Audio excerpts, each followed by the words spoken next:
Excellent, excellent. All right. Yeah.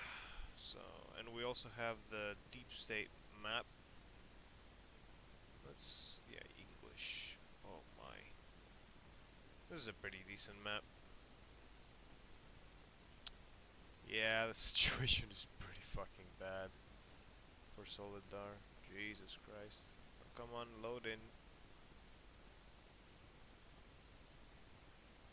Topographic satellite. Nice.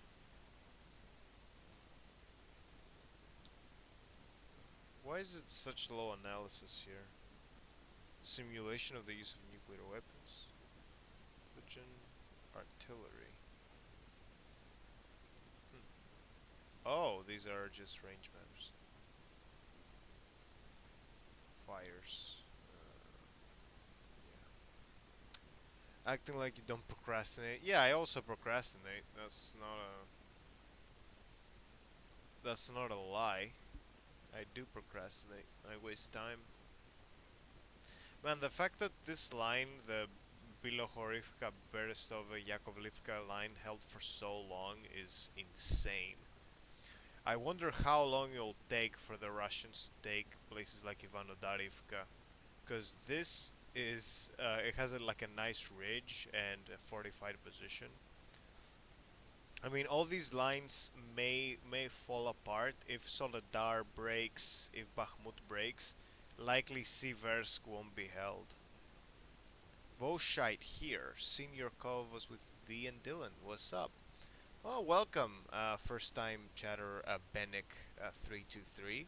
I try to be engaged with the chat, but I'm not a very good streamer because I'm pretty lazy. All right, comrade, come on in. Yeah, it's been good. It's been good so far. And then there's the fucking Konstantinivka Kramatorsk Solvyansk line, which is just oof. I mean, look at compared to. That's okay. I'm kind of shitty chat reviewer too. No pressure. No worries. No worries. It's all nice. Okay, wait. Are we getting a call? Oh shit. Wait. Let's call. Hey, hey. What's up? Yo, Yeah, it's interesting times, huh? yeah, weird times, especially with like the fucking floodgates getting opened with offers for equipment. Like, holy shit. With what? With Oh, like oh the, yeah, yeah, yeah, yeah, like yeah. every day there's like a new fucking piece of equipment being considered. Like, holy shit. No, it's pretty nuts. I mean, I was watching a video now by Red Effect on the French light reconnaissance vehicle that they're sending. The Oh heavy yeah, reconnaissance vehicle with the gun, the the 105. yeah, the AMX-10. Yeah. That thing is interesting. I'm guessing its main downside is it doesn't have a stabilizer. I don't know how much you know about tanks and armored Yeah, yeah, vehicles. yeah, yeah, yeah. Yeah, the so they have to shoot while they're still basically. Yeah, which kind of nullifies a lot of its benefits in mobility. That thing is gonna kind of struggle in Ukraine, if I'm honest. Like, I can't think of many good use cases or like solid roads it could use. I To mean, be honest, I think its value is way more as like just opening the door for other countries to send yeah, IFVs. I know because politicians don't really understand the differences, you know? Yeah, they have Because no clue. They see like, exactly, oh, like we're sending IFVs now. Okay, cool, let's do it. yeah. And you should never, ever, ever fucking doubt the capacity for Europeans to be spiteful to one up each Oh other on the international yes, stage. yes. It's gonna. I hope it does spark a bit of a race, to see who's gonna give the best equipment. Oh, hello back. What's the name? Shimikai. Hello, welcome again. Uh, From everything I've seen, it looks like France and Poland are really trying to pressure Schultz to let them send Leopard 2s. Oh, that's gonna be good. I think honestly, out of the tanks that are possible for Ukraine, I think the Leopard 2, even though none of them are really convenient, The Leopard 2 probably exists in enough numbers to be sent. But Yeah, apparently yeah, Germany has like hundreds of them in stock, and obviously Poland has a lot of them as well. yeah, there are plenty around. The trouble, of course, with the Leo 2 is the training time. Takes like apparently in order to be a competent Leopard 2 driver, it could take like from scratch. It could take like years, 1 or 2, 3 years maybe. True, but like I But doubt that. yeah, I'm pretty sure Ukraine's got a bunch of fucking tankers that are more than willing to train on a leopard. true. Yeah, I mean tankers are gonna like switching to the Leopard are gonna not need as much time.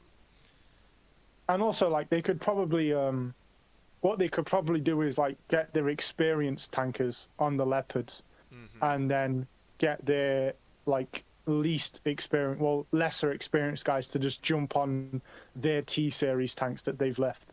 Yeah, I mean, I think right now the vast majority of the tanks that Ukraine is using are gonna be like T-70 Western T-72s. I think the Yeah, older like T-64s are kind of depleted now. yeah, true. And isn't the Czechs are modernizing another 90 T-72s to send to them as well, aren't they? Yeah. See, that's something that does worry me. Oh, who's the guest? The chat asks. Do introduce yourself, comrade. Oh, I'm Comrade. I'm an anarchist guy on Twitter. I'm also like a big, massive geopolitics nerd, and I post about shit, basically just solely on Twitter. And I go on people's streams. Like I've been on Merrick's stream a few times. I've been on Richard's stream like fucking like what, like 9 times or something ridiculous. You should go and follow comrade. Can you post your Yeah, links in yeah, chat? I'll link my Twitter. Because unfortunately my secondary screen broke, so I can't like be opening a That's lot of sad. tabs very like flagrantly. Like I'm worried about it, you know. Yeah, I'll link my Twitter in chat. But yeah, man. Also, something interesting that I found out about recently. Hmm. With the UK willing to send Challenger, Yeah, yeah, yeah. um, Oman is about to retire all their Challenger ones, and they've got a few hundred of them. Challenger Like, ones aren't those? yeah. What But gun do they're these use? I think, but I think Oman's variant is like its own thing because it's been modernized. Hold on, Omani Challenger one. Let me see.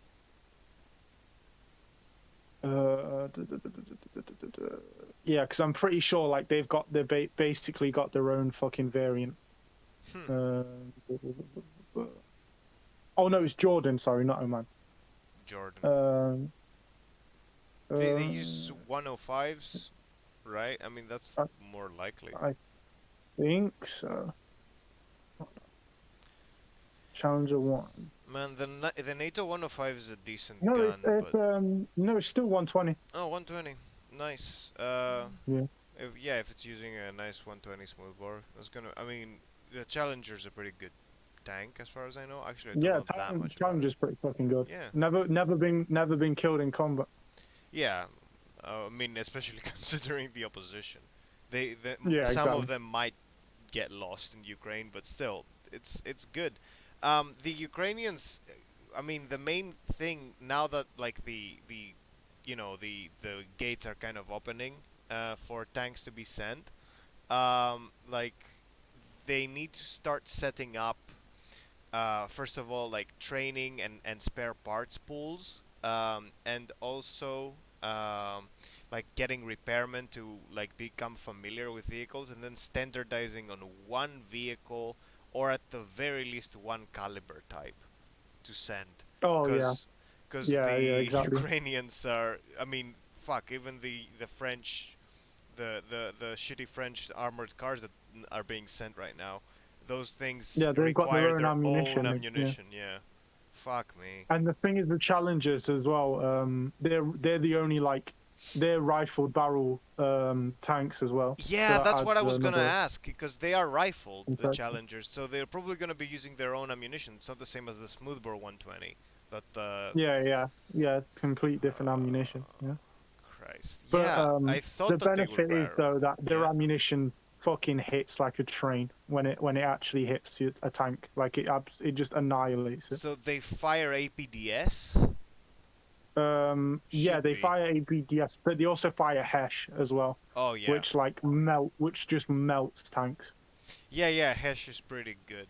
I don't know how affected Hesh can get by explosive reactive armor though. I'm pretty sure it goes straight through it. Yeah. Well, Because the the main thing with Hesh is that it causes shitloads of spall inside yeah, the yeah, tank yeah, and yeah. kills all the crew. That's how it works basically. Like it hits a piece of armor and it explodes, and the explosion like kind of fractures part of the inside of the armor and sends it flying, and like kills and maims the crew. It's a pretty like nasty way to damage a tank.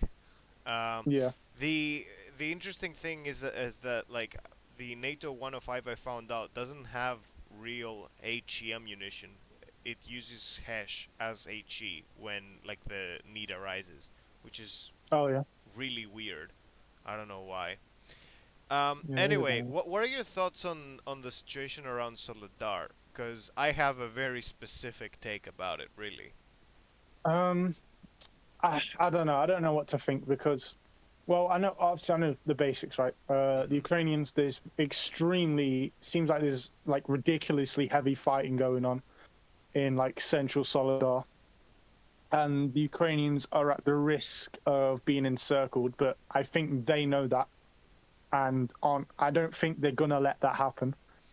Yeah, I don't think they're But gonna get physically encircled either. I mean, there would have to be some pretty like big failures in command and yeah, communication for and that to because happen. like the Ukrainians can, because there's so many troops in the area, it'd be like ridiculously hard for that to happen.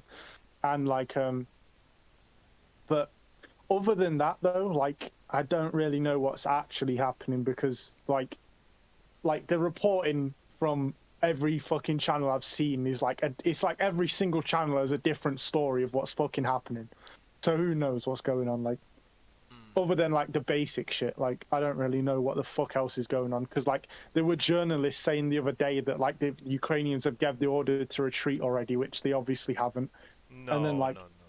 I don't yeah, think they're it's gonna retreat straight away. I think they're no, gonna they're gonna try and make it a hold bloody it. fight. I think. Yeah. Yeah. So let me give like a an account of the events as I saw them. Really. Basically, let me actually open my map. What's it called? Oh yeah, have you been updating your map? Yeah, I have. But Nice. I updated it. I think like yesterday, or like 2 days ago. I updated it. But things have been happening since. Let me turn off the big screen. Uh, yeah. All right. Let me see my maps. Where is it? Bakhmut and Soledar. Alright. Never miss a chance to show off my map. Alright, so in a sense, the. Okay, actually, I think I'll use my map to demonstrate kind of what happened. Because the first time the Russians came close to Soledar, it was when they took like Strapivka and Novokamyanka back in August. Well, actually before that, back in like June, July. Uh, Jesus. and the reason why that happened is it was during the breakthrough from Popasna, if you remember that. Basically, the Russians had broken through from the area of Popasna back then. Wait, let me. Where is it? Popasna. Where's Popasna? Yeah, they had broken through from Popasna and they like charged down towards Soledar to threaten the road that was resupplying Lysychansk and Severodonetsk at that time, but they hadn't managed to break through. Now, in more recent fighting, really, what the Russians had done, they were holding a line in Soledar that stretched, from from the outskirts of Bakhmut and into the factories, uh, into the main. It was the Knauf Gips, it's like a plaster factory, I think. So here's the thing: they were also holding around half of Bakhmutske and this little hill, and probably like parts of the mines here. And they were on the other side. The defense was anchored at Bilohorivka and Yakovlivka for the Ukrainians. So that was the original line. Yeah, I But remember that. That was like the state of affairs, like up until about what, a month-ish ago. yeah, yeah, yeah.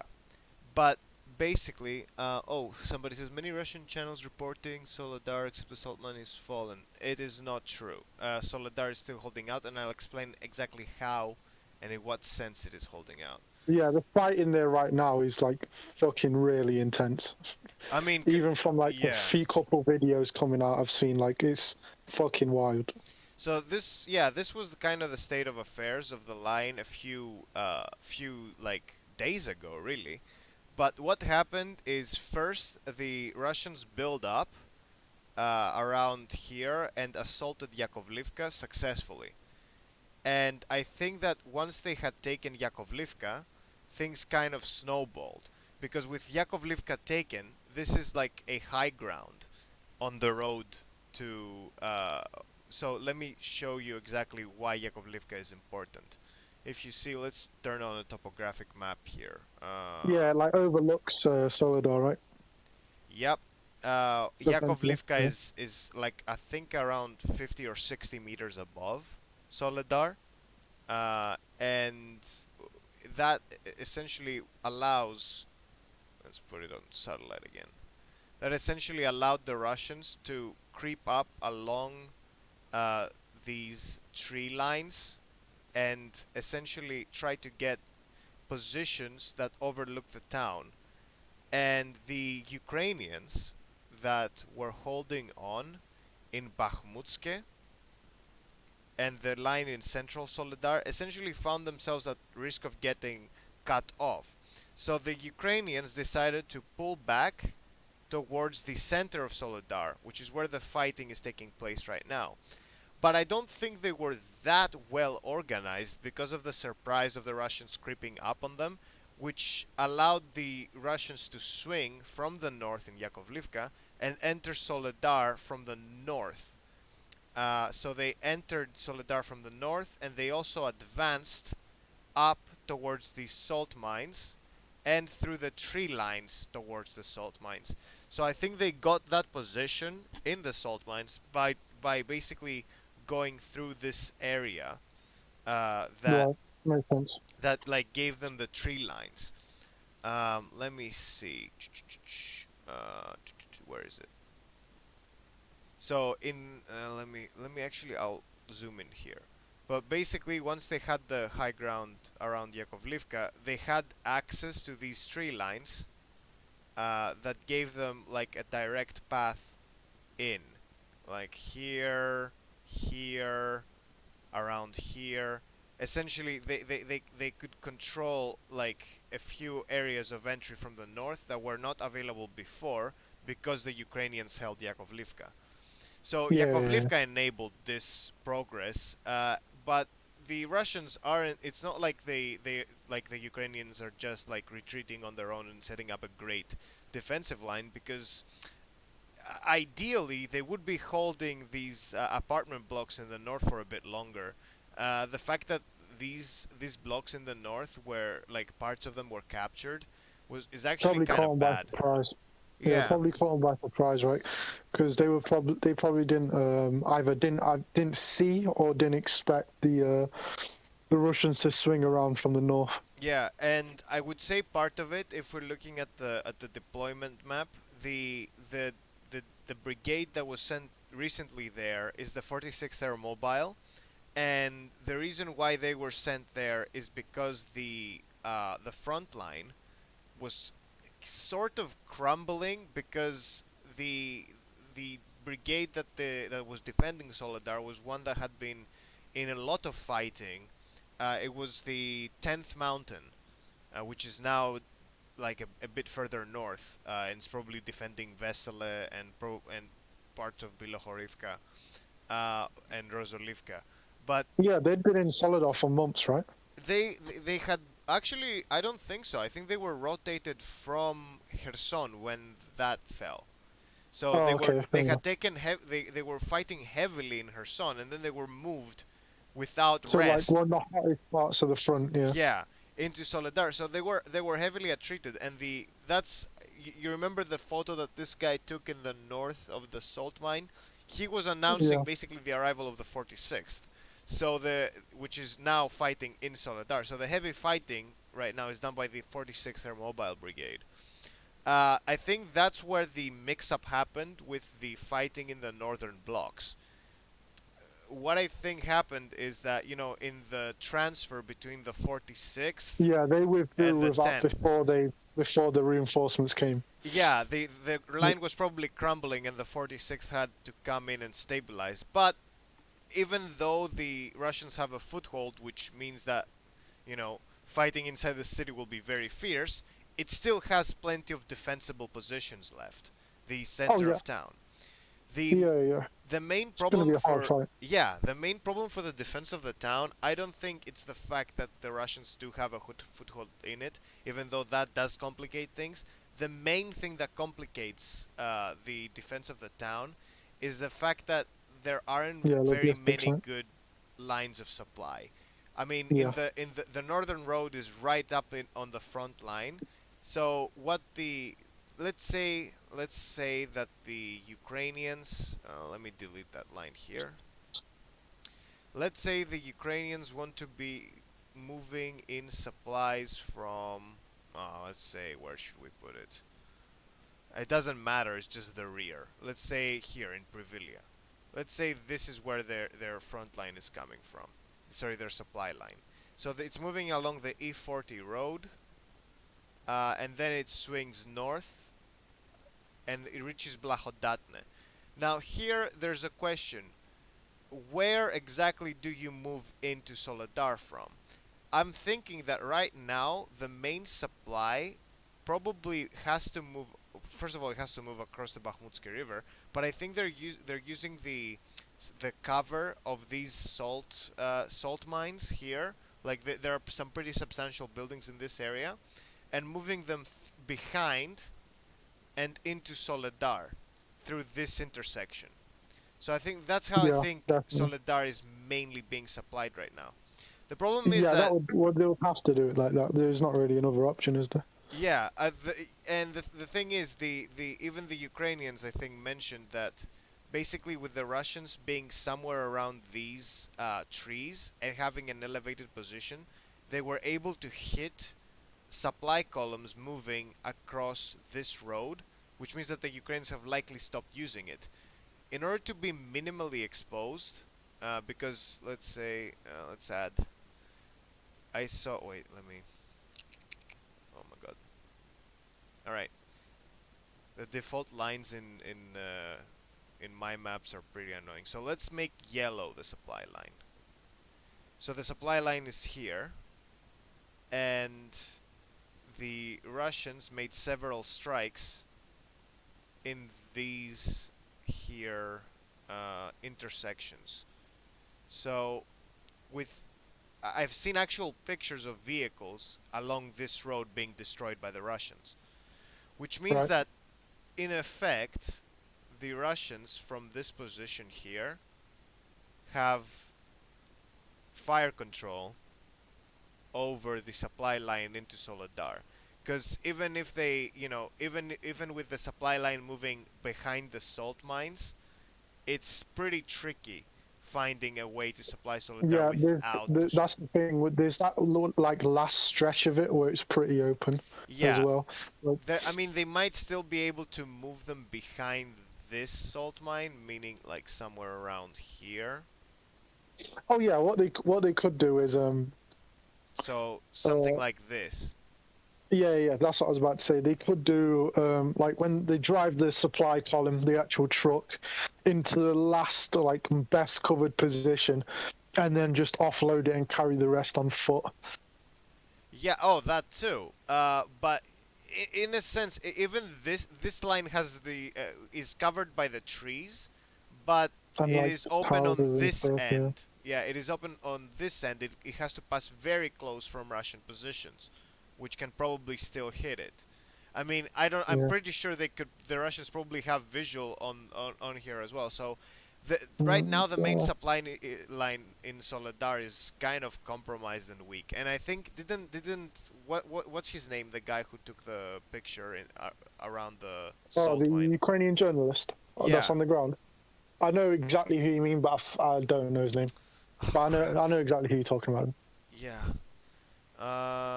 What? Oh, come on. I'm forgetting. Anyway, it doesn't matter. I think Because he runs his own Telegram channel and shit, doesn't he? yeah. You know the guy I'm talking about. It's the guy who took that picture. Uh, Yeah. Around here, he took the picture, and he mentioned the counterattack of the 46 Air Mobile. Budanov. Yeah, I think that's where is he Alexei or Vasily Budanov? I don't remember his name. Yeah, I think it is Bogdanov, yeah. Butusov. Well, it's one of those. I don't remember specifically which one it It's is. something beginning with B. It's definitely something beginning with B. Yeah. But in a sense, the main thing that the Ukrainians want to avoid is the Russians breaking through in two areas. So a bad breakthrough would be if the Russians are able to break through like the tree lines here and reach like areas like the hospital behind the Ukrainians, or even places inside these salt mines here. If that happens, or if the Russians break through here through the tree line, which I think is unlikely, because this would be probably more difficult with the Ukrainians established behind It's the river. Butuzov. Butusov. Okay. Yeah. Yeah, great. Um, I But can read it. He's just put out a post about the situation. I can yeah, read it his as well. recent post. Yeah, Yuri Yeah, Butusov. Great. Yeah, do read like the less last than post. 20 minutes ago. So he's saying they're doing everything possible. 46 Brigade, Hmm. basically heavy fighting in the cities. Uh, said the morale's pretty good and they're motivated. He's also said that the Ukrainians are getting good artillery support from 105 guns, which is good. 105s. Yeah. So they're probably the guns that the UK and the US sent. The what are they called? Yeah, L119s. yeah, I know those. Yeah, which are really really good guns actually. He's saying they're getting a lot of support from like higher up command on this area, which is a good sign. And then yeah, that was basically it. He basically said the morale's good and we're getting good artillery support, but there's still heavy fighting. Yeah. Yeah, honestly, I think that really the defense of Soledar first and foremost depends on the Ukrainians being able to supply it. And then it also depends on on them, of course. Being able to supply it means also not being cut off, like physically cut off.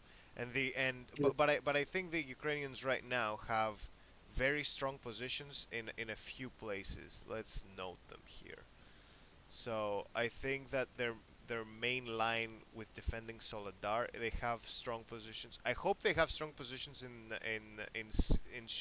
with Silij up here. I think they do in Krasnopopivka because I think they have a front line here. So yeah, because if they lose that, that could also be a problem for Soledar. Actually, that would be a really big problem. Wait, yeah, let me. definitely. Wait, what the fuck? Wait. Yeah, Um, Prigozhin. yeah. Evgeny There's a Prigozhin. picture. There's a picture going around of him in a salt mine with a bunch of Wagner guys. Oh my God. Please tell me he's in Soledar. That would be so funny if he dies. Holy shit. Oh my god. it would. It would be fucking hilarious. Holy shit. This Holy motherfucker shit. is like.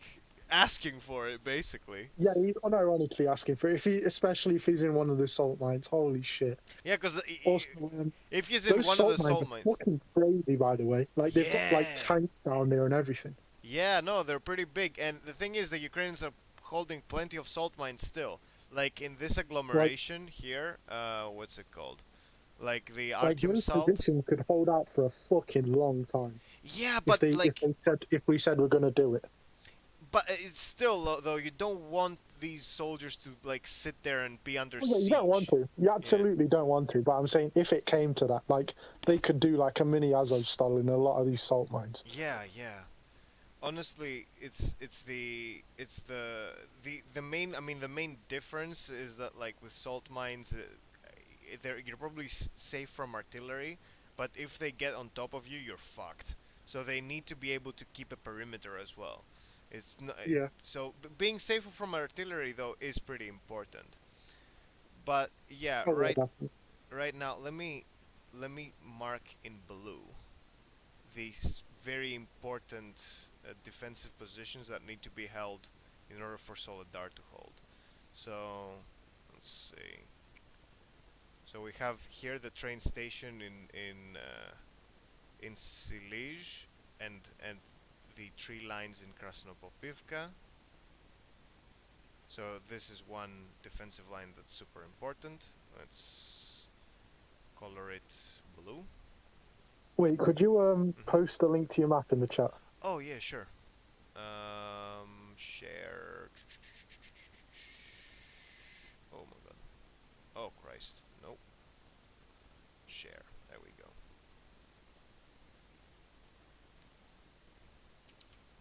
There you go, chat. No, no, no. Defmon says if you compare the pictures, they aren't the same. If you compare which pictures? You might be talking about the Prigozhin one. Or the pictures between the salt mines, the where Wagner is and Butusov is, because yeah, Oh, the we picture knew of the that salt mine. already. Yeah. Oh, Um.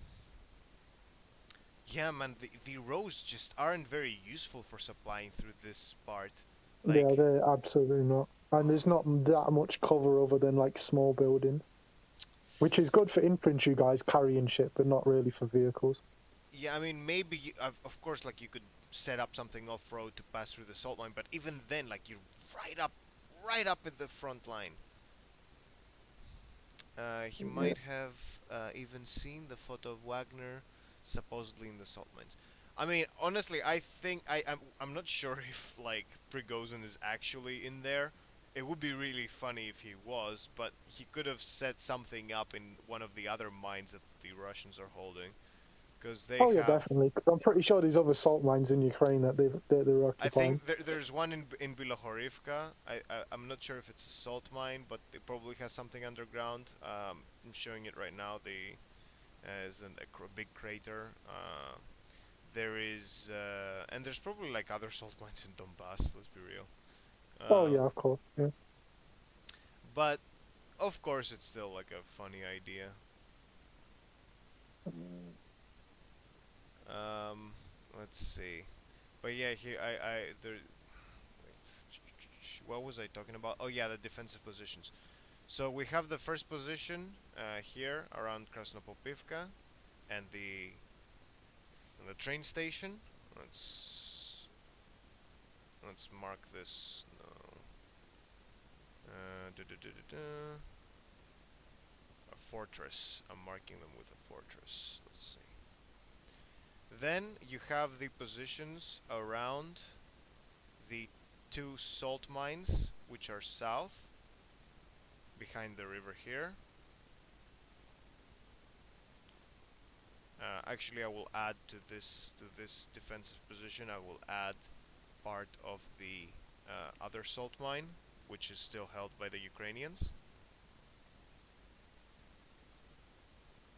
Uh huh. Yeah, isn't one of the there's one of the salt mines that are basically split in half right now, isn't it? Yeah, yeah. It's where the Wagners took the picture because the Wagners took the pictures there.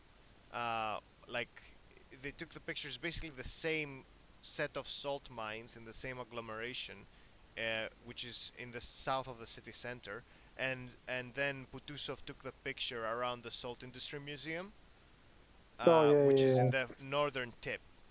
So the line is probably split, and fighting is probably taking place along these buildings. Oh Uh, yeah, definitely. People were talking about fighting it around the government office as well. So this is I've said that this is kind of like Yeah, no that's what I man's heard land. as well. That there's a lot of fighting around the government office. But really, it's let's add the defensive lines. So yeah, here, those are two important lines for the holding, and then there's the defensive position, which is in the uh, inside the town itself, which is the dense urban uh, like high rises of Soledar. Let's see. Yeah, there's some high rises here. What else do we have? Yeah, the city council, and the let's say the gymnasium as well. So there's this place here, which is also a nice defensive position. So let's add all of them.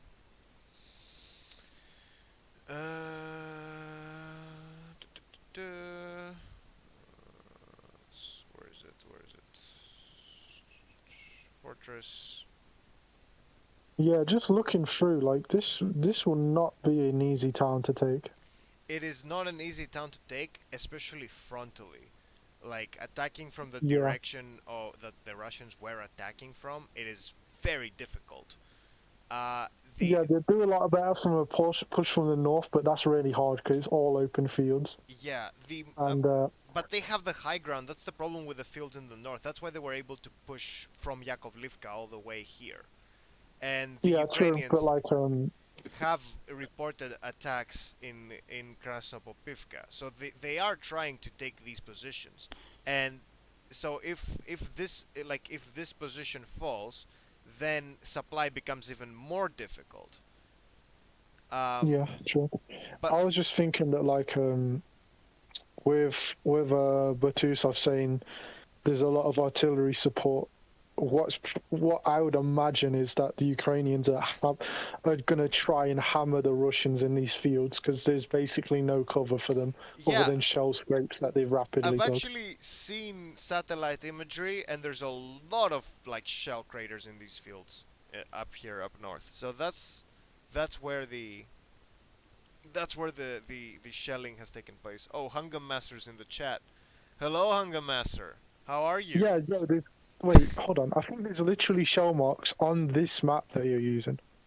Well, uh, this is from. Wait, this is the Google Maps map. This is You see my map. those? Oh no, are they not shell? Oh no, they're trees. I think. Never mind. Never mind. Never mind. They Yeah. just look like shell craters on this map. Fuck. I mean, I don't know if I have any map which would show them. I don't remember where I saw them. But actually, let me address Hunger Master very quickly. Let's support our leftist Chads. I saw Hunger Master.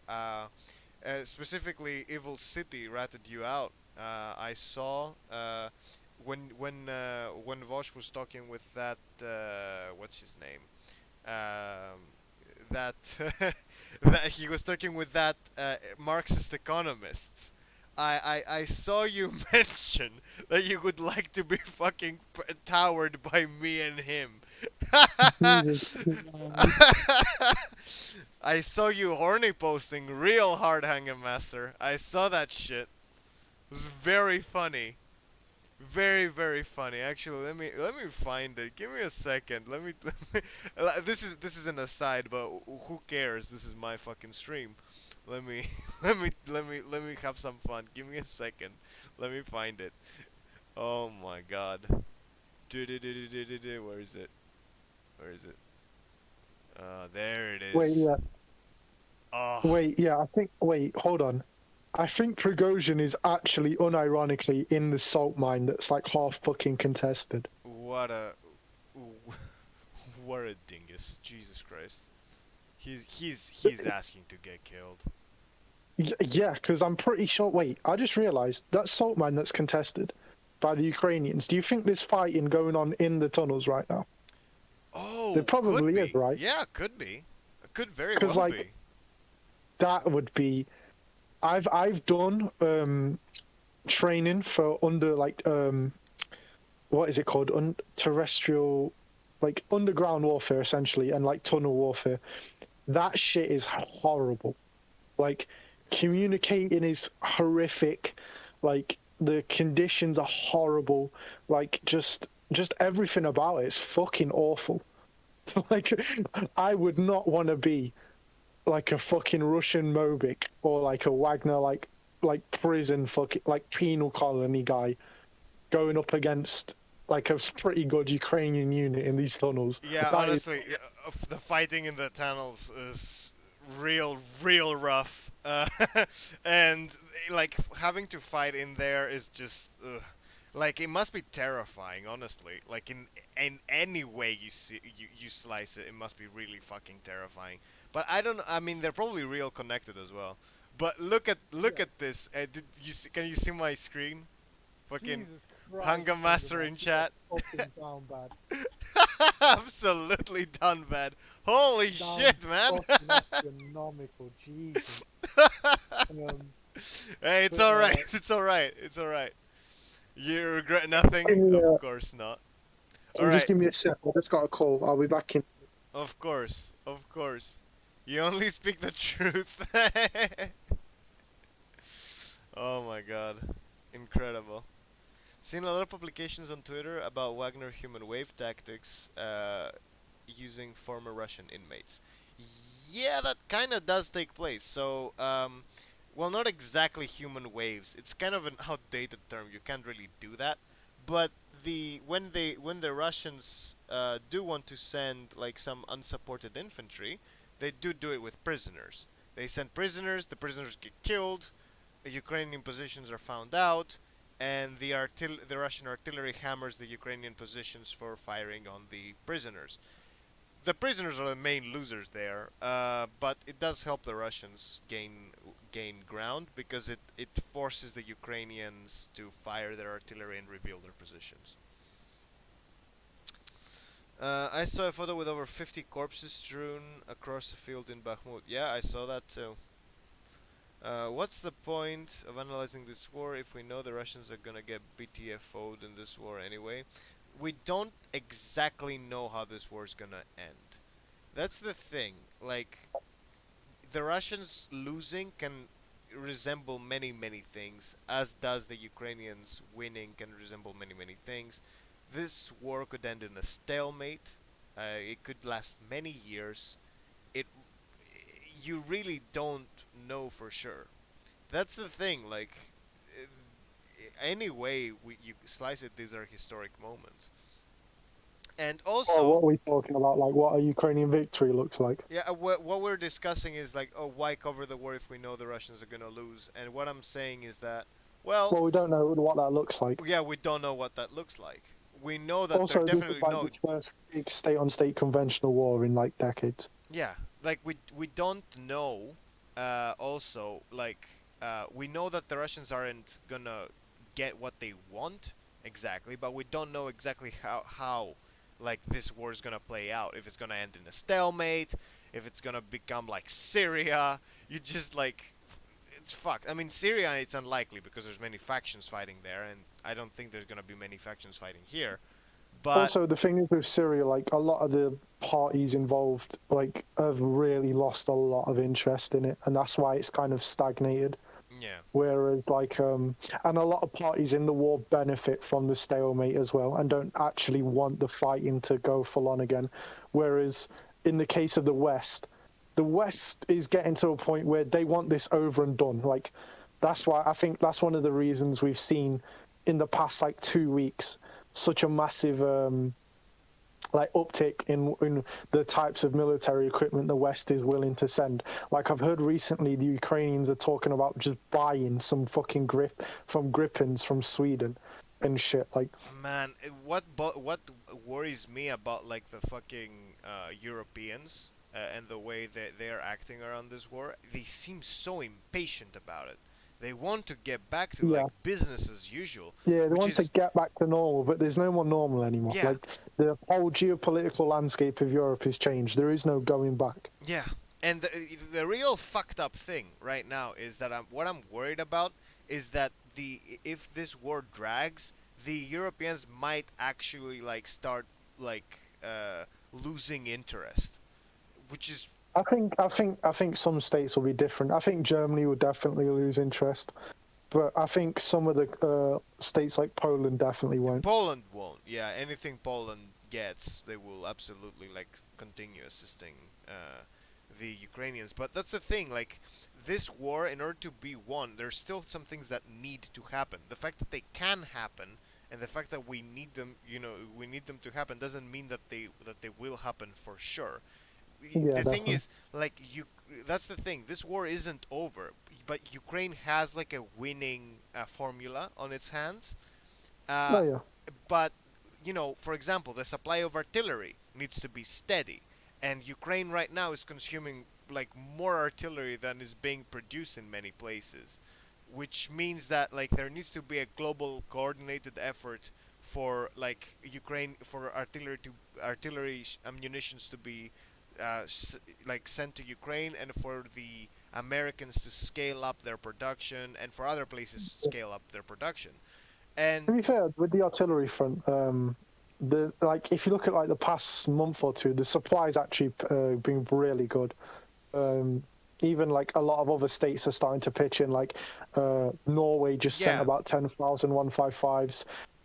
Pakistan is just like did like a major deal with Ukraine, and Pakistan's actually a massive producer of artillery shells.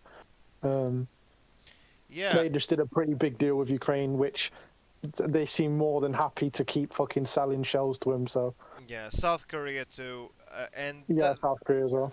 the thing is like all of this stuff. It will take a coordinated effort, and we need the Europeans on the fucking ball. Otherwise, the like a lot of this stuff can't really be done. Yeah, yeah, definitely. But I feel like, unironically, I feel like a lot of the Europeans now are trying to like one up each other. Like I mean, that's what that's we want. yeah. We need that hundreds of years old European rivalries to flare up again and to see who's the better arms supplier. We need it. We need that good old European fucking spite. You know. Man, the main thing is like, um, stalemate really does worry me in this war, because when it comes to like a grinding war of attrition with roughly equal casualties, if the casualties are roughly equal, if the Russians can maintain, their army in the field, and they are likely to be able to the way they're fighting now. I don't. The thing is, like their artillery, like the amount of artillery they're consuming has diminished significantly, and they're not firing as much as they did. They're not, Yeah. but they can still like produce a lot of artillery compared to like many other countries. Like they can produce like three or Oh yeah. four million rounds a year, which is fucking Yeah. ridiculous when you compare to I, like what other countries are doing. Yeah, I know that's true, but like a lot of the Russians in Bakhmut have been bitching about the lack of shells Yeah, recently, they which they, is they have, but because if you compare what they were firing like in July compared to now, yeah. yeah, there's obviously been a massive decrease. And there's gonna be like a lot of struggles. The thing is, like, the Ukrainians, if they are to like outright win this war, it will have to be through maneuver. And Oh yeah, right yeah. now, You it's can't win. They have to maneuver, and we've seen that the Ukrainians are good on the maneuver as well when they do it. So like, th- yeah. they are. It's just that things are like a lot so complicated right now with how much more dense the front is. And what Oh yeah. worries me right now is like the situation with like France during World War One. I don't know if you know much about that, but I basically know a like decent amount, yeah, but like France, for example, had stopped Germany in its tracks, right? and then But it just bogged down forever. they Yeah. got bogged down forever. But another thing that happened is that France started really, really starving for infantry. They started really starving for manpower. towards the later ends of the war. And that's Yeah. because the difference in manpower between Germany and France, which is where the main, which was where they were the main combatants in the Western Front, was really stark. Um, even though the Germans were fighting on another front in Russia, uh, Yeah. and also the Brits were fighting inside France. Yeah. The Exactly. difference in this war is much more stark. Like if Oh things yeah. Yeah. start going into the actual millions of casualties, Ukraine is in a lot of trouble because the Ukrainians want to win this war with like minimal casualties. Because Yeah, and when they've it, shown that because a lot of this strategy has been around force preservation as well. yeah, Whereas, like the Russians are, well, as we know, like are very happy to take shitloads of casualties for not much gain. and they can fucking afford them because they have like 3 times the population. Like the Yeah, and like that was the whole point of the Wagner getting the prisoners, right? yeah, Because they're basically casualties that Russia just doesn't give a single shit they about. don't. Yeah, They're just it's stupid. like It, when people talk about cannon fodder, they were unironically cannon fodder. yeah, Like, what's really really fucked up, right? I mean, the difference between France and Germany in World War One in terms of population is like Germany had like 75 million people, I think, and or like 70 something like that in the whole of the German Empire, and France, had around like 35, 37 million, which is similar to like Ukraine now, but Russia right now has 140 million yeah, population. exactly, So the exactly. difference there is very stark. It ended the war much faster. Germany could not win World War One no matter the manpower issues. Yeah, no, of course, but I agree. There were many more things that like Germany couldn't win, though. Many more reasons why Germany couldn't win World War One, not just like the fact that they were like just crumbling all around. But the point I'm making is specifically about like casualties here. I don't know if you guys can actually see me well with how the camera is positioned. Anyway, but the point I'm making here specifically about casualties is that Russia, theoretically, of course, we're not talking about the politics of the thing, theoretically can afford a lot more casualties in terms of like bodies than Ukraine can. So in a stalemate with a consistent fighting and attritional war, um, hitting Russian equipment will be very, very important because if they are taking roughly the same casualties in a stalemate, Russia is winning. You need to keep that in mind. Theoretically, if we're in a stalemate and Ukraine and Russia are both like committed to like taking casualties for the war and winning the war, Russia's gonna win that kind of exchange. One in where casualties are equal. Ukraine needs to either maneuver itself into kicking Russia out or surrendering its armies or like basically like winning on the ground, or it needs to find ways to make its stalemate much worse for the Russians than for themselves in terms of casualties. Because the fact that this war has been running roughly equal casualties is a problem now that the Russians have mobilized. Because taking Yeah, casualties for the Russians is now a much smaller problem than it was in the earlier war when they couldn't generate the numbers that Ukraine could. But now they can probably yeah, generate way more numbers than Ukraine can. yeah. They can generate way more numbers, but like they can generate way more numbers, but they're going to be like shitter troops. But Sure, yeah. when they can get so much, quantity is a quality of its own, right? And So of like course, as we like yeah, as these troops fight on the front, even if they're shit, if you get a chain going, a mobilization, training, and deployment chain going, as if this war lasts much longer, that will happen inevitably. You will see that the quality of these troops, they will have some quality once they hit the field and will gain more quality as the fighting goes on. Of course, a lot of them will die, but a lot of them will learn on the job. It's just, it's something that we cannot count on. Those troops being shit or the Russians giving up. What yeah, I've been stressing is that Ukraine needs proactive ways of like planning to win this war, Oh yeah, meaning, 100%. yeah, Yeah. ways that don't depend on the Russians failing. It's Oh yeah, yeah, 100%. and that's why like a stalemate is worrying to me. That's why I want to see Ukraine like, for me the main thing that Ukraine can do to really fuck the Russians up, and it's gonna be coming like I think towards the end of winter. It's gonna be the fighting around Yeah, pushing the Zaporozhye. south. Yeah, Yeah, man. it's definitely gonna. If the Ukrainians can get to Melitopol, the Russians are fucked in the Yes, south. it's over. Like if they get to Melitopol, I think that basically Crimea is in play Oh yeah, because 100%. because Because if they can hit the bridge, because from satellite pictures I've seen recently, the bridge still isn't repaired. exactly. So like, if they can take Melitopol, Crimea's fucked.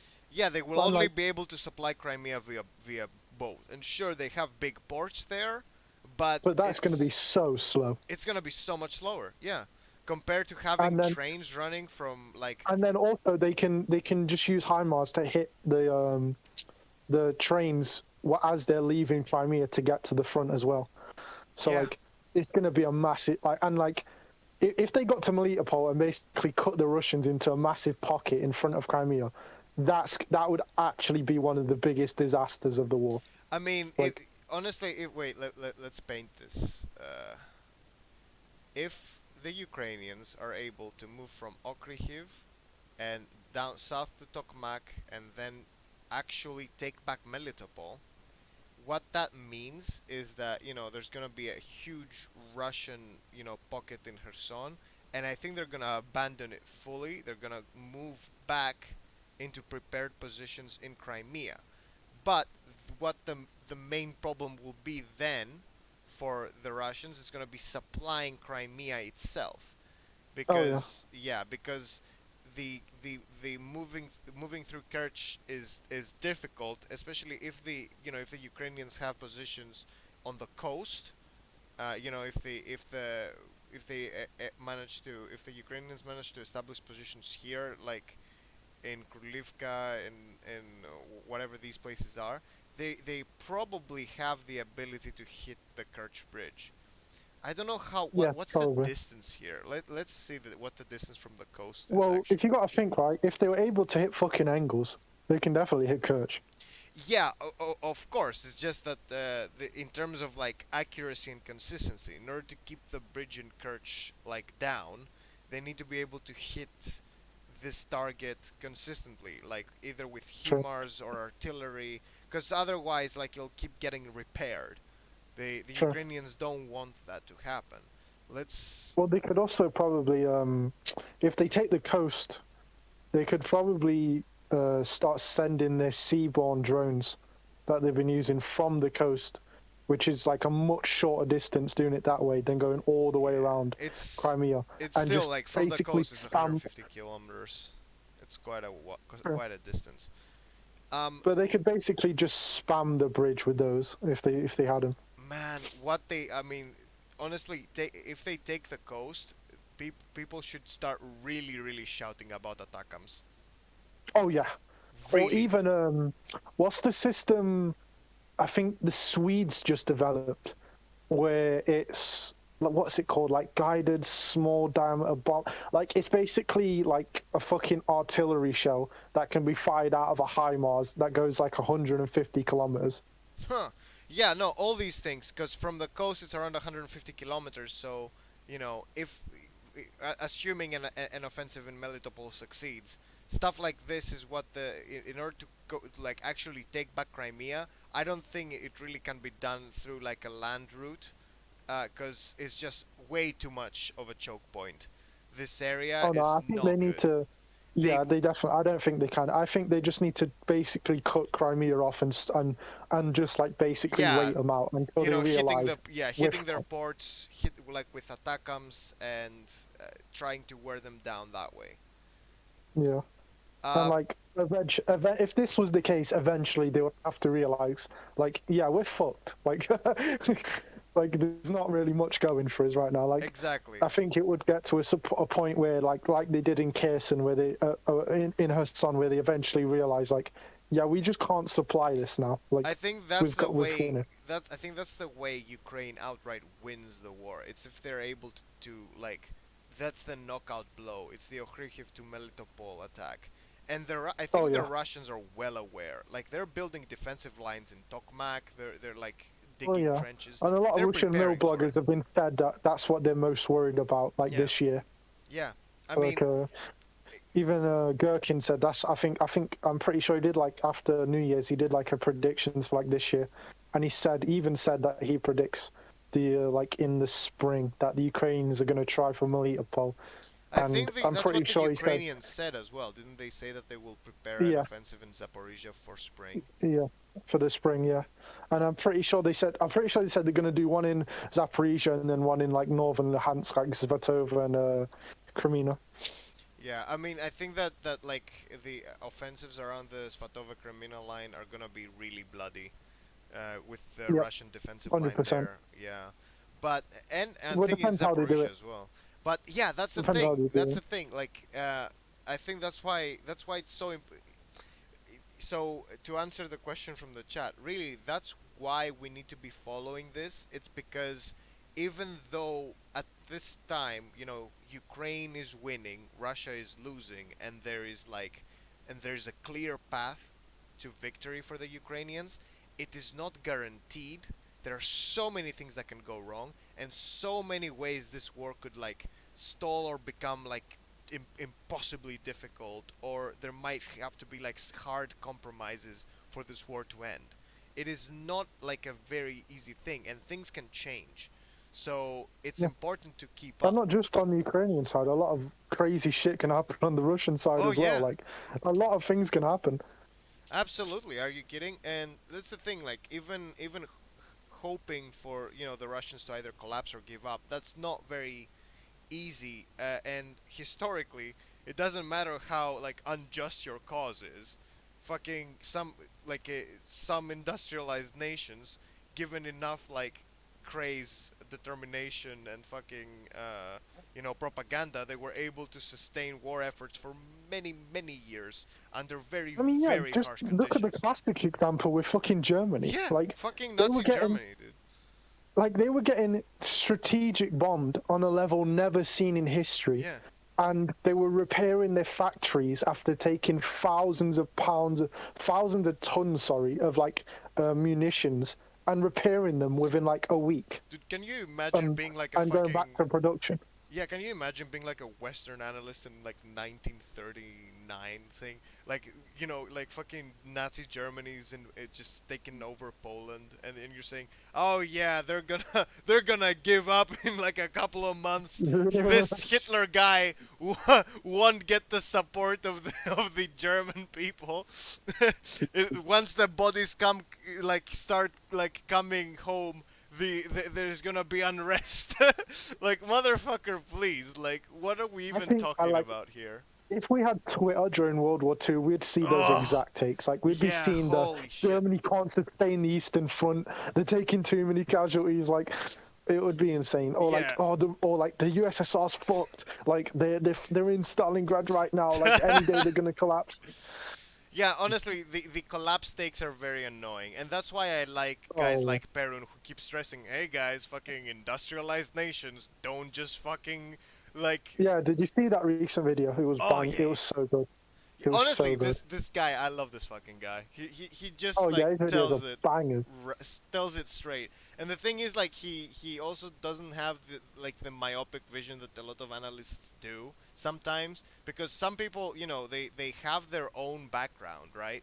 And they tend to Yeah. use that as a springboard. Like for example, the fucking guys who were in like Kuwait in 91, and they compare every aspect of the war in Ukraine to Desert Storm, Oh right? yeah, It's yeah, like, yeah. motherfucker, it's not like Desert Storm. Shut the fuck up. It's Yeah, not the same. like nothing about this is like Desert Storm, Like like at nothing. all. Not even the desert part. Like, just Yeah, stop. the terrain, the fucking technology, like the equipment, like anything. Yeah, holy fucking shit. But Uh, like but yeah, I see that a lot. Like certain guys with yeah. certain niche. Like you have like those fucking like guys like Chuck that are in the Navy SEALs Oh, talking about like Chuck fucking Pfeffer. Oh, talking about like armored pushers and stuff. It's like, bro, you have no idea what you're talking about. what the Like fuck are they talking? Jesus like Christ. I can talk about very specific, like basically anything to do with like infantry stuff and like very specific types of warfare and insurgencies, but that's about it. And air support because that's my job. But like, I'm not going to be telling people like how artillery works or how fucking tank brigades need to do a push or like how like or how like Exactly. complicated ISTAR I works. don't Like, get it. I don't get what gives them all that fucking confidence to talk on shit they don't know anything about. Like for me, for example, I give a lot of like general talk because I've studied like a lot of wars in a very general sense. If you talk yeah, to me exactly. about like infantry tactics, I'd rather learn from somebody than actually talk as an authority on it. Because honestly, talking about like infantry tactics, I don't know that much. I know very little about it. But I Yeah, yeah, do know exactly. like how big nations fight wars and Yeah. what attritional warfare can mean, like supply lines and maneuvers. That stuff I do know about. So that's Yeah, why I'm gonna fucking talk about it. yeah, I've noticed that you're like very knowledgeable on like the strategic level, whereas me like looking at Soledar, I Yeah. can in my head picture exactly how the fighting is happening, like on the street level. Yeah, Which I can do that as well. I only have a bit of knowledge with examples from like city fights that I've looked more closely in, like Stalingrad. Actually, yeah, but Stalingrad. Stalingrad is like its own beast. Like Yeah, there of was no course. battle on earth like Stalingrad. Of course, Stalingrad is its of course it's its own thing. It's just that like when it comes to like tactics of urban fighting, that stuff I actually do enjoy quite a bit. Right now you can't see my screen because I was looking for something. Ah, Perun. Right. Let me find his YouTube channel. Perun. If you want to like a decent like a little like something quick to read and pretty informative about how like street fighting works. Um, you know the U.S. what was he like a major or something, but now he works at a think tank. John Spencer. I have not heard of him. What's he? He's pretty active. He's pretty active on Twitter and stuff. He's been covering the Ukraine war a lot. He's had some cringe takes, but like he knows what he's talking about when it comes to urban warfare. Um, he released a manual for the Ukrainian like TDF when the war started, Oh, that's called like cool. rules for the urban defender, and it's been updated as the war's gone on, and it's actually a pretty decent like booklet for how you would defend a city and how to fight in it.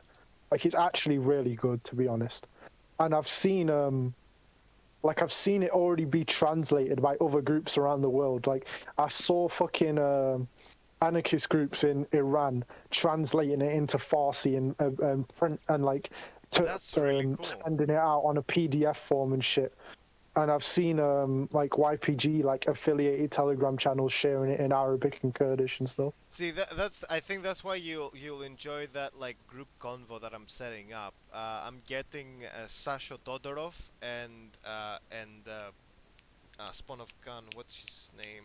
James Griffin.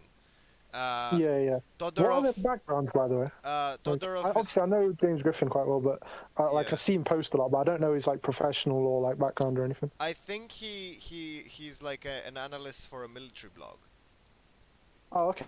Uh, Fair yeah, enough. Fair enough. he's pretty good. I'm not exactly aware of his background. I mean, we're gonna find out about it because like I'm looking forward to like a podcast style conversation with the guy because like our backs and forth have been pretty nice on Twitter. And Sasha Todorov, I think he's a lawyer. But he also like knows a lot, fucking an unbelievable amount about like a history of World War I, and also he has like done some pretty nice analysis about unit positions in Ukraine. He has done like about urban warfare and how things take place there. honestly, yeah, I don't know. You should. Have you seen me talk with Todorov? Like you should actually like check this If you've out. got a VOD or anything, link it to me. Like send I it to me. I'll haven't definitely spoken. watch it. I haven't spoken to him. I've only talked on Twitter. But Okay. do you have his ad in the where I added both, like all of you, Oh on yeah, yeah, yeah. Twitter? You should check out the stuff he writes because I think he's like really worthwhile. So that's the conversation I'm looking forward to, and to the chat as well. Guys, it's gonna be a really cool conversation sometime either like the end of this week or next week. I'm gonna try to set it up so that it's gonna be me, Sasha Todorov, James Griffin, and also there's gonna be Comrade, and we're all gonna talk about like basically a general update on the war in Ukraine, kind of like the stuff we've been talking about today. But like in a broader sense, I don't know how long it'll last because I am fairly certain that all of like everyone included will want to talk quite extensively. So, Oh yeah. but I'm really looking forward to it because like all these guys I respect. Bede, you can hear James's voice. He's been on a podcast. You can go to the like what's it called? Um, actually, I think you could you guess, Bede? G- guess. James is American, right? Guess how old is he and what type of guy is he? Because you won't fucking guess. He's on the podcast. Let me find a link to that because you're gonna be surprised. He also shows up like in person because he did not resemble the type of guy that like I imagined. Give me a sec. Oh my god, working with one screen is so stressful. Yeah, I can imagine. Right now, I'm definitely gonna buy another like 15-inch, like a smaller screen, like to put on the side here. Mid 30s beat? I don't think so. He's younger. Yeah, he is black. I wouldn't have expected Yeah, James is a young black guy. that. I would not have expected that, to be Me honest. neither. Like, but that's why. Yeah, that's why he is. I did not expect that. It did surprise me. Uh, Still though, it's pretty cool. Let me find his conversation in that podcast. I actually went on that podcast as well, pretty recently. Um, what are they called? God damn it. Oh, give me a second. American Anarchist? Yeah, American Anarchist. Oh yeah, you went on the podcast that he's involved in, didn't you? Right? Yeah, yeah, yeah. Has that Fifth been gen. released yet? I'm not sure. I don't think so. Linktree. Fifth gen, let them make, let them make cake. That's the. Yeah, yeah. So, let them make cake, see all episodes. Let them make cake, it's the discussion on the Third World War. Uh, so, let me Let me open up the screen again and turn off my Spotify because that's cringe. Third, yeah, it's not it's very serious. It's not very serious, but yeah. So it's the let on Spotify. Let them eat cake. That's the name of the podcast. Can I share? Yeah, show link, copy link. There you go. And if you want to see what James looks, sounds like, that's where you'll find him. Uh, he's an interesting guy. It's gonna be a fun convo. Do I have to go on goddamn Spotify? I don't fucking know. It's on YouTube. It's Look on for it YouTube. on your I've own. got I a don't link for care. it. I've got a link for it on YouTube. Hold on. Okay, yeah. I'll post that in the chat. Do post that.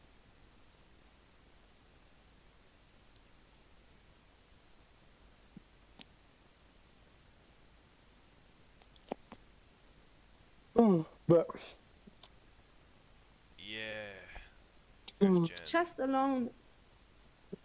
yeah, I watched their they did an episode about how the like the drug trade and terrorism are like intermingled, which is like one of the things I'm really interested in. It was really fascinating about how like heroin from the Taliban is smuggled through Iran and um and into the hands of fucking Hezbollah, That's which really then cool.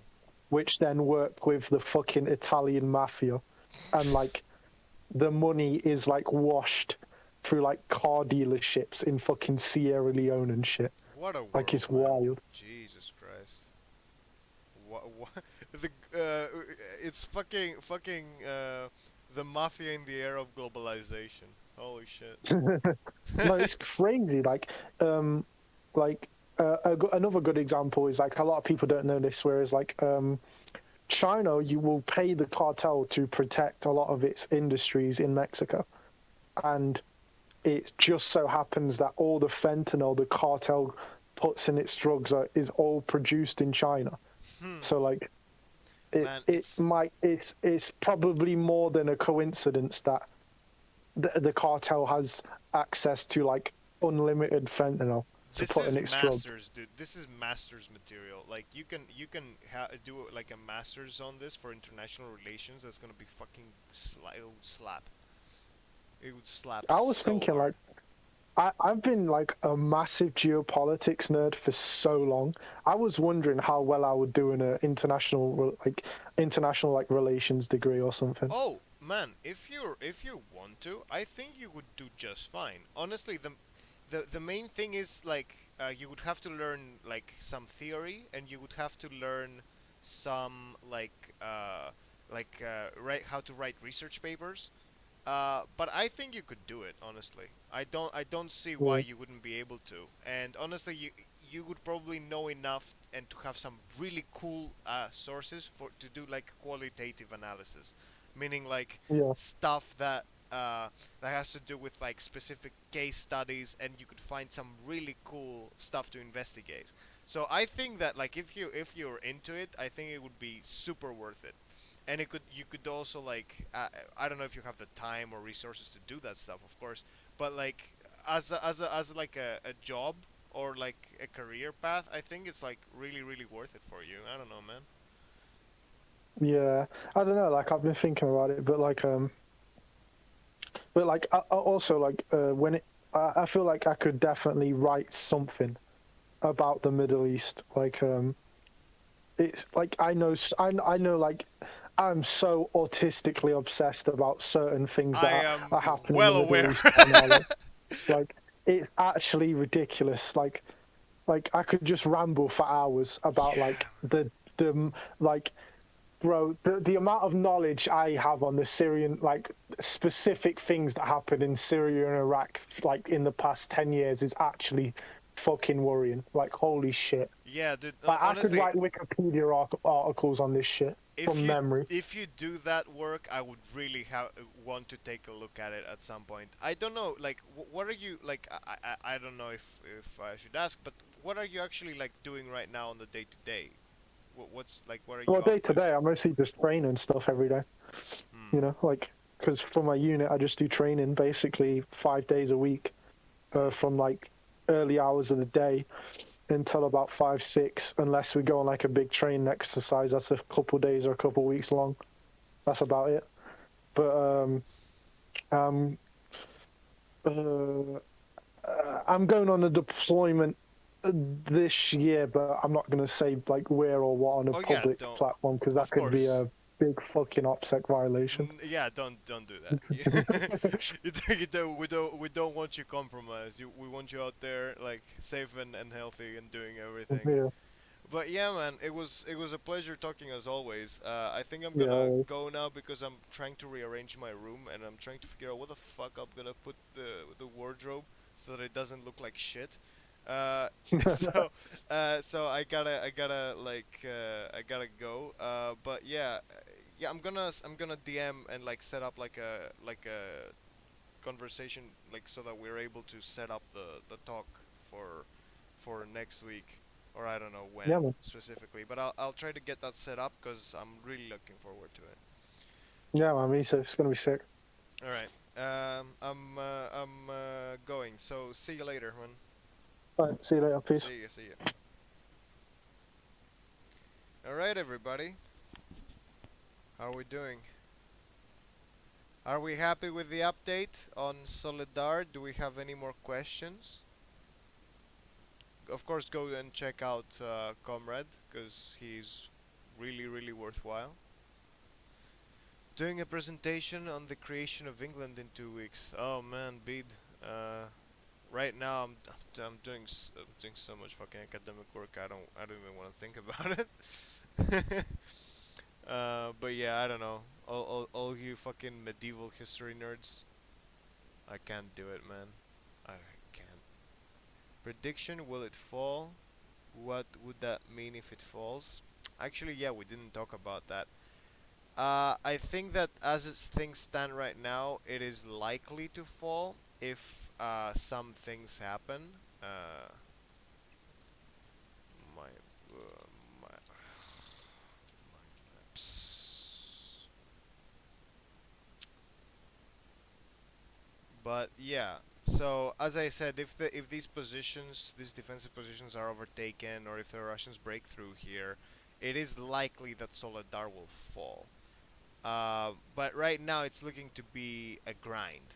If Soledar falls, the main problem is that a lot of the defense of Bakhmut is now like compromised, meaning that the Russians could move from the north and rear to cause some real problems, especially if Klishivka also falls in the south. Like it could mean that the Ukrainians might have to like move back from Soledar, sorry, from Bakhmut. It means that the Ukrainians might have to move back to Chasiv Yar and to a defensive line across the forest belt and the hills that are overlooking these areas. Hills are here, I think. And it also could mean that positions in Siversk might not be tenable anymore, meaning that especially like Bilohorivka and up here front, and the Ukrainians might have to move further back. But it doesn't mean that we're gonna see front lines in Kramatorsk anytime soon. I don't think that'll happen. But Soledar falling would be a pretty big blow to the defense of Bakhmut. That's the main thing that I have to say about it.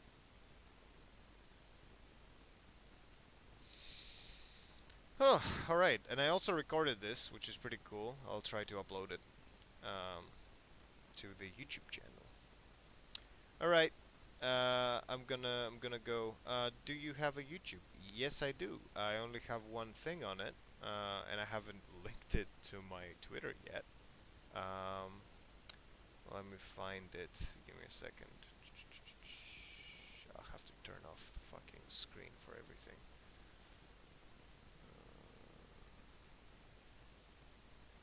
Link it to Twitter and here. Yeah, yeah. Okay. Let's let's find my YouTube channel.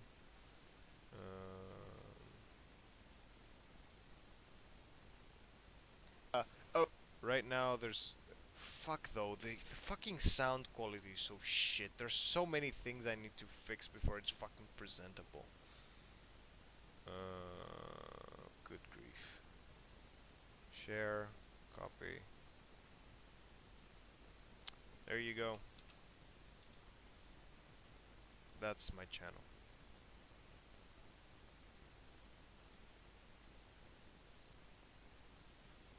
The only thing on it right now is the Tracy debate.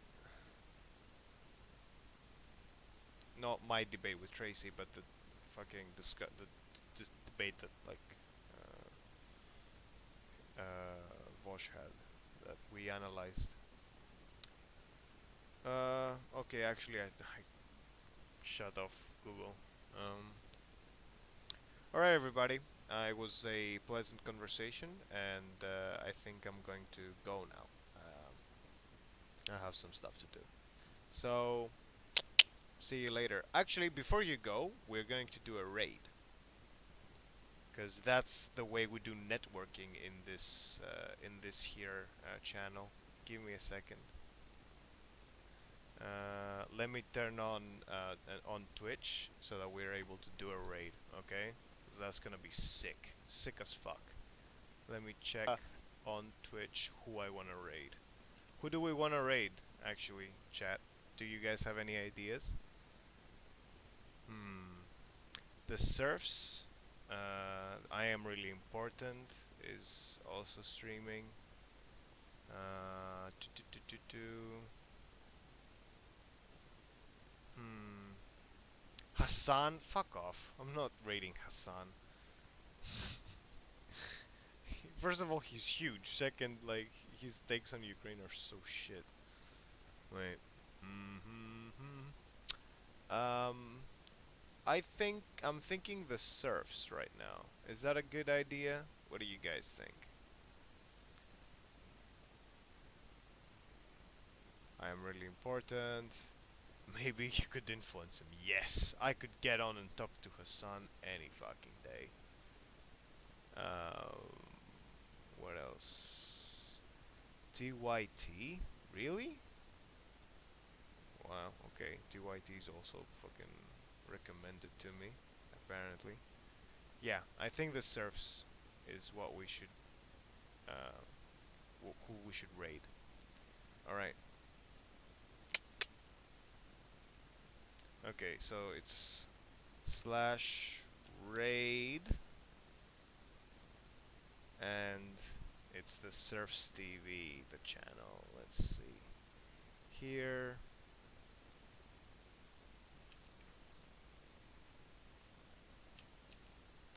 raid the Surfs TV. Okay. 3 viewers are ready to raid. Come on, 5, 6. Come on, hop on for the raid. 6 viewers. Okay, let's go. Are we ready? Let's go. Alright, guys. Have a good night.